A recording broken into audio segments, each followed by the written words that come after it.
Hi, ഞാൻ സ്നേഹ. SL ടോക്സിന്റെ പുതിയൊരു വീഡിയോയിലേക്ക് എല്ലാവർക്കും സ്വാഗതം. സ്നേഹം കുറഞ്ഞു പോകുന്നുണ്ടോ നമ്മൾ സ്നേഹിക്കുന്ന ആൾക്ക് നമ്മളോടുള്ളത്? അത് നമുക്ക് എപ്പോഴും തോന്നുന്ന ഭയങ്കര ഒരു സംശയവും ഒരേ സമയം കുറഞ്ഞു പോയിന്ന് തോന്നിക്കഴിഞ്ഞാൽ വിഷമം ഉണ്ടാക്കുന്ന ഒരു കാര്യമാണ്. അപ്പോൾ അവരുടെ സ്നേഹം കുറഞ്ഞോ എന്നുള്ളത് നമ്മളെപ്പോഴും ആലോചിക്കാറുണ്ട്. കുറയരുതേ എന്നുള്ളത് നമ്മൾ ആഗ്രഹിക്കും, പ്രാർത്ഥിക്കുകയൊക്കെ ചെയ്യുന്നുണ്ടാവും. പക്ഷേ ചില സാഹചര്യങ്ങൾ കൊണ്ട് ചില സമയങ്ങളിൽ അവർക്ക് നമ്മളോടുള്ള ഇഷ്ടം, സ്നേഹം കുറഞ്ഞു പോവാം. അപ്പോൾ അങ്ങനെ സ്നേഹം കുറയുന്നുണ്ടെങ്കിൽ നമുക്കത് മനസ്സിലാക്കാൻ പറ്റുമോ? തീർച്ചയായിട്ടും നമുക്ക് മനസ്സിലാക്കാൻ പറ്റും. അതിന് നമ്മൾ കുറച്ച് കാര്യങ്ങൾ ശ്രദ്ധിച്ചാൽ മതി. പലപ്പോഴും നമ്മൾ അവരുടെ പല പെരുമാറ്റങ്ങളും കണ്ടിട്ട് അവർക്ക് നമ്മളെ ഇഷ്ടമല്ല എന്ന് വിലയിരുത്താറുണ്ട്. പക്ഷെ അത് സത്യമാവണമെന്നില്ല. നമ്മളുടെ ചെറിയ തെറ്റിദ്ധാരണയായിരിക്കാം. പക്ഷേ യഥാർത്ഥത്തിൽ അവർക്ക് നമ്മളോടുള്ള സ്നേഹം കുറഞ്ഞു പോയിട്ടുണ്ടെങ്കിൽ അത് നമുക്ക് മനസ്സിലാക്കാനുള്ള വഴികൾ എന്തൊക്കെയാണ് എന്നുള്ളത് ഇന്നത്തെ ഈ ഒരു വീഡിയോയിൽ ഞാൻ പറഞ്ഞുതരാം. അത് എന്തൊക്കെയാണെന്നുള്ളത് നിങ്ങൾ മനസ്സിലാക്കുക. എന്നിട്ട് അവർക്ക് നിങ്ങളോടുള്ള സ്നേഹം കുറഞ്ഞു എന്ന് നിങ്ങൾക്ക് തോന്നുകയാണെന്നുണ്ടെങ്കിൽ തുറന്ന ആശയവിനിമയം നടത്താൻ ശ്രമിക്കുക. ഓപ്പണായിട്ട് അവരോട് സംസാരിക്കുക. മേ ബി അവർക്ക് എന്തെങ്കിലും ഒരു മിസ്അണ്ടർസ്റ്റാൻഡിങ് നിങ്ങളെക്കുറിച്ച് ഉണ്ടായിരിക്കാം. അപ്പം അങ്ങനെ എന്തെങ്കിലുമൊക്കെ ആണെങ്കിൽ നിങ്ങൾ അത് പറഞ്ഞ് സോൾവ് ചെയ്യുക എന്നുള്ളതാണ്. അപ്പോൾ നമ്മൾ ആദ്യ പടി എന്ന് പറയുന്നത് അവർക്ക് നമ്മളോടുള്ള സ്നേഹം കുറഞ്ഞു പോയോ എന്നുള്ളത് മനസ്സിലാക്കുക എന്നുള്ളതാണ്.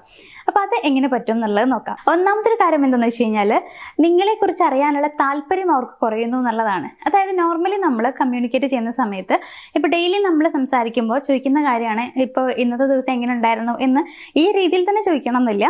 പക്ഷെ ഈ ഒരു അർത്ഥം വരുന്ന രീതിയിൽ നമ്മൾ ചോദിക്കാറുണ്ട്. ഇന്നെങ്ങനെ ഉണ്ടായിരുന്നു, കുഴപ്പമൊന്നുമില്ലല്ലോ, ഓക്കെ അല്ലേ, എന്തെങ്കിലുമൊക്കെ പ്രശ്നം ഉണ്ടായിരുന്നോ, ഈ കാര്യമൊക്കെ നമ്മൾ ചോദിക്കാറുണ്ട്. അത്തരത്തിലുള്ള ചോദ്യങ്ങളെല്ലാം കുറഞ്ഞു വരുന്നു എന്നുള്ളതാണ്. നമ്മളെക്കുറിച്ച് അറിയാനുള്ള കുറേ വഴികളുണ്ട്. നമ്മളടുത്ത് ഇങ്ങനെ ചോദിക്കാം. അല്ലെങ്കിൽ ഇപ്പം നമ്മൾ ജസ്റ്റ് നമ്മളിടുന്ന സ്റ്റാറ്റസും സ്റ്റോറിയും കണ്ട് അവർക്ക് മനസ്സിലാക്കാം. അങ്ങനെ കുറേ വഴികളുണ്ട്. പക്ഷെ അതിനോടൊക്കെയുള്ള താല്പര്യം കുറഞ്ഞു പോവുക. നമ്മുടെ ഇമോഷൻസ്, നമ്മുടെ ഫീലിങ്സ് അതൊക്കെ മനസ്സിലാക്കാൻ പോലും അവർ ശ്രമിക്കുന്നില്ല എന്നുള്ളതാണ്. അപ്പോൾ നമ്മളെ കൂടുതൽ അറിയാനുള്ള ഒരു ഇൻട്രസ്റ്റ് കുറഞ്ഞു പോകുന്നുണ്ടെങ്കിൽ അത് ഒന്നാമത്തെ ഒരു സൈനായിട്ട് എടുക്കാം. എന്തൊക്കെയോ പറ്റിയിട്ടുണ്ട്, ചെറിയ രീതിയിൽ ആ ഒരു സ്നേഹം കുറഞ്ഞു പോകുന്നുണ്ട്, കുറവ് സംഭവിച്ചിട്ടുണ്ട് എന്നുള്ളതിൻ്റെ. രണ്ടാമത്തെ കാര്യം, ആശയവിനിമയം വളരെ ചുരുക്കത്തിലായി മാറുന്നു എന്നുള്ളതാണ്. ആവശ്യത്തിന് മാത്രം സംസാരിക്കുക എന്ന് പറയുമല്ലോ, അങ്ങനെ വളരെയധികം കുറഞ്ഞു പോകുന്നു. മുമ്പ് മണിക്കൂറുകളോളം സംസാരിച്ചിരുന്ന ആളുകളായിരിക്കാം, അതല്ലെങ്കിൽ കുറേയൊക്കെ സംസാരിച്ചിട്ടുണ്ടായിരുന്നു, പക്ഷെ അതിന് കുറേ മാറ്റങ്ങൾ ഇപ്പോൾ സംഭവിച്ചിട്ടുണ്ടെന്നുണ്ടെങ്കിൽ അത് നമ്മൾ ഭയങ്കരമായിട്ട് ശ്രദ്ധിക്കേണ്ട ഒരു കാര്യമാണ്. നമുക്ക് എല്ലാവർക്കും അറിയുന്ന കാര്യം, കമ്മ്യൂണിക്കേഷൻ എന്ന് പറയുന്നത് ഒരു റിലേഷൻഷിപ്പിനെ സംബന്ധിച്ച് ഏറ്റവും അധികം വേണ്ട ഒരു കാര്യമാണ്. അത് കുറഞ്ഞു പോവരുത്. അങ്ങനെ പോകുന്നുണ്ടെങ്കിൽ അതിൻ്റെ റീസൺ എന്താണെന്നുള്ളത് നിങ്ങൾ മനസ്സിലാക്കുക. കുറഞ്ഞു പോകുന്നുണ്ടെന്ന് തോന്നിക്കഴിഞ്ഞാൽ അപ്പം തന്നെ സംസാരിക്കുക. അവരെ ഇരുത്തി സംസാരിക്കുക. എനിക്ക് സംസാരിക്കാനുണ്ട് എന്നുള്ളത് പറയുക. എന്നിട്ട് നിങ്ങൾക്ക് അങ്ങനെ ഫീൽ ചെയ്യുന്നുണ്ടെന്നുള്ളത് അവരോട് ഓപ്പണായിട്ട് പറയുക എന്നുള്ളതാണ്. മേ ബി എന്തെങ്കിലും തിരക്ക് കാരണമൊക്കെ ആണെന്നുണ്ടെങ്കിൽ തിരക്ക് മനസ്സിലാക്കുക. ആ തിരക്ക് കഴിഞ്ഞു എന്ന് തോന്നുമ്പോൾ സംസാരിക്കാൻ ശ്രമിക്കുക. ഓക്കെ. അപ്പം എന്തായാലും ആശയവിനിമയം കുറയുന്നുണ്ടെങ്കിൽ അവിടെ സ്നേഹം കുറവൊന്നും ഇല്ലെങ്കിലും ആശയവിനിമയം കുറഞ്ഞു പോകും തോറും സ്നേഹം കുറഞ്ഞു പോകും എന്നുള്ളത് മനസ്സിലാക്കുക.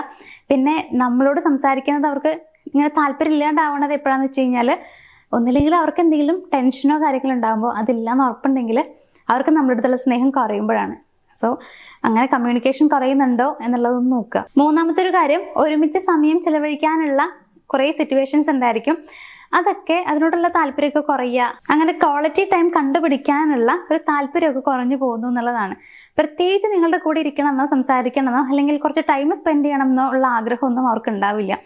മുമ്പേ ഉണ്ടായിരുന്നിരിക്കാം. ഇപ്പം നിങ്ങൾ പ്രണയിക്കുന്ന ആളുകളൊക്കെ ആണെന്നുണ്ടെങ്കിൽ കാണാൻ വരുമായിരിക്കും, വിളിക്കാനും അല്ലെങ്കിൽ നമുക്ക് ഇന്നിവിടെ വെച്ച് മീറ്റ് ചെയ്യാം എന്നൊക്കെ പറയാൻ ഇൻട്രസ്റ്റ് കാണിക്കുക അവരായിരിക്കാം.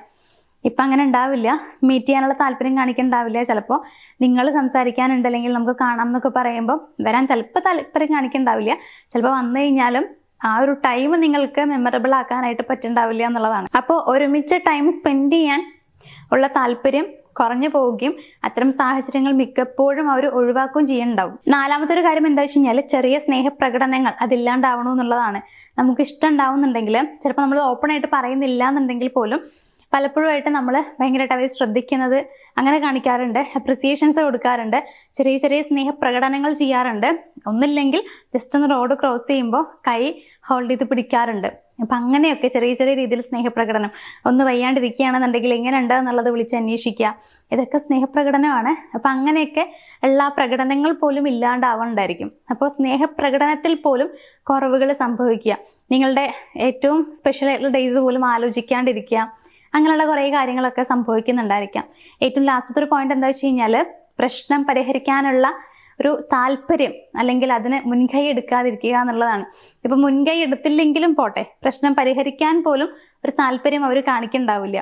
അത് ഒരു റിലേഷൻഷിപ്പ് ആകുമ്പോൾ പ്രശ്നങ്ങൾ ഉണ്ടാവും എന്നുള്ളത് സ്വാഭാവികമാണ്. പലപ്പോഴും നമ്മൾ പലരും തെറ്റിദ്ധരിക്കുന്ന ഒരു കാര്യം എന്താ വെച്ച് കഴിഞ്ഞാല്, പ്രശ്നം വരുന്ന സമയത്ത് എൻ്റെ ബന്ധത്തിൽ മാത്രമേ പ്രശ്നമുള്ളൂ, ഇവരുടെയൊക്കെ റിലേഷൻഷിപ്പ് നല്ല അടിപൊളിയായിട്ട് പോകുന്നുണ്ട്, അപ്പം എൻ്റെ റിലേഷൻഷിപ്പ് ഓക്കെ അല്ല എന്നുള്ളതാണ്. നമ്മൾ മനസ്സിലാക്കേണ്ടത് പുറം ചട്ട കൊണ്ട് നമുക്കൊന്നും മനസ്സിലാക്കാൻ പറ്റില്ല. അതിൻ്റെ ഉള്ളിൽ എന്താണെന്ന് അറിയണം എന്നുണ്ടെങ്കിൽ നമ്മളിത് ഫുള്ളായിട്ട് വായിച്ചേ പറ്റുള്ളൂ. അതേപോലെ തന്നെ നമുക്ക് പുറമേ നിന്ന് നോക്കുന്ന സമയത്ത് എന്താണ് അവരുടെ റിലേഷൻഷിപ്പിൽ സംഭവിക്കണം എന്നുള്ളത് മനസ്സിലാക്കാൻ പറ്റില്ല. പക്ഷെ അവരുടെ റിലേഷൻഷിപ്പിലും കുറേ പ്രശ്നങ്ങൾ ഉണ്ടാവും. അതായത് എല്ലാ റിലേഷൻഷിപ്പിലും പ്രശ്നങ്ങളുണ്ട്. പ്രശ്നങ്ങൾ ഒരു ബന്ധത്തിൽ ഉണ്ടാവണം എന്നുള്ളതാണ് എൻ്റെ അഭിപ്രായം കേട്ടോ. വലിയ രീതിയിലല്ല, ചെറിയ രീതിയിലുള്ള ഇണക്കങ്ങളും പിണക്കങ്ങളും ഒക്കെ വേണം. അപ്പോഴേ കൂടുതൽ മനസ്സിലാക്കാൻ പറ്റുള്ളൂ. കൂടുതൽ അറിയാനും സ്നേഹിക്കാനും ഒക്കെ പറ്റണമെന്നുണ്ടെങ്കിൽ ചെറിയ ചെറിയ വഴക്കുകളൊക്കെ നല്ലതാണ്. അപ്പൊ അങ്ങനെ വഴക്കുകൾ വരുമ്പോൾ നിങ്ങളുടെ റിലേഷൻഷിപ്പ് മോശമാണെന്ന് വിചാരിക്കരുത്. പക്ഷെ അത് സോൾവ് ചെയ്യാനായിട്ട് പരിശ്രമിക്കുക എന്നുള്ളതാണ് ഏറ്റവും പ്രധാനപ്പെട്ട ഒരു കാര്യം എന്ന് പറയുന്നത്. അപ്പൊ അതിന് ഒരു താല്പര്യമൊന്നും അവർ കാണിക്കുന്നില്ല എന്നുണ്ടെങ്കിൽ ബന്ധം വേണമെന്നുള്ള താല്പര്യം അവർക്കില്ല എന്നുള്ളത് തന്നെയാണ് വാസ്തവം. അപ്പൊ അവിടെയും സ്നേഹം കുറഞ്ഞു എന്നുള്ളത് മനസ്സിലാക്കാം. അപ്പൊ ഇത്രയും കാര്യങ്ങൾ നോക്കിക്കൊണ്ട് നിങ്ങൾ തന്നെ മനസ്സിലാക്കുക അവർക്ക് നിങ്ങളോടുള്ള ഇഷ്ടം കുറഞ്ഞിട്ടുണ്ടോ ഇല്ലേ എന്നുള്ളത്. കുറഞ്ഞു പോയിട്ടുള്ള ആളുകളാണെങ്കിൽ ഞാൻ പറഞ്ഞല്ലോ, ഓപ്പൺ കമ്മ്യൂണിക്കേഷൻ വളരെ ഇമ്പോർട്ടൻ്റ് ആണ്. ഇരുത്തി സംസാരിക്കുക, എനിക്ക് സംസാരിക്കാനുണ്ട് എന്നുള്ളത് പറയാം. എന്നിട്ട് എന്താണ് പ്രശ്നം എന്നുള്ളത് മേ ബി അവർ പറയണ്ടാവില്ല. ഒരിക്കലും ആ സമയത്ത് നിങ്ങൾ അവരുടെ അടുത്ത് ദേഷ്യപ്പെട്ട് സംസാരിക്കരുത്. ഭയങ്കര കൂളായിട്ട് നിങ്ങൾക്ക് എന്ത് ഫീൽ ചെയ്യുന്നു എന്നുള്ള കാര്യം അവരുടെ അടുത്ത് പറയാം. കുറേയൊക്കെ ഒരു മനസ്സിലാക്കും. എന്നിട്ടും ഓക്കെ ആവുന്നില്ല, അവരിപ്പോഴും ഓക്കെ ആവുന്നില്ല, റിലേഷൻഷിപ്പ് കുറേയൊക്കെ മോശമായ രീതിയിലാണ് പോകുന്നത്, അവർക്ക് നിങ്ങൾ ഇഷ്ടമല്ല എന്നൊക്കെ തോന്നുവാണെങ്കിൽ അതിനുള്ള സൊല്യൂഷൻസ് ഒക്കെ വേണമെന്നുണ്ടെങ്കിൽ ഞങ്ങളെ നിങ്ങൾക്ക് കോൺടാക്ട് ചെയ്യാം. അപ്പം എന്തായാലും ഈ പറഞ്ഞ കാര്യങ്ങളൊക്കെ നിങ്ങൾക്ക് മനസ്സിലായിട്ടുണ്ടാവുമെന്ന് വിചാരിക്കുന്നു. അപ്പോൾ ഇന്നത്തെ ഈ ഒരു വീഡിയോ ഇവിടെ വെച്ച് ഞാൻ വൈൻഡപ്പ് ചെയ്യുകയാണ്. നമുക്ക് മറ്റൊരു വീഡിയോയിൽ കാണാം. താങ്ക്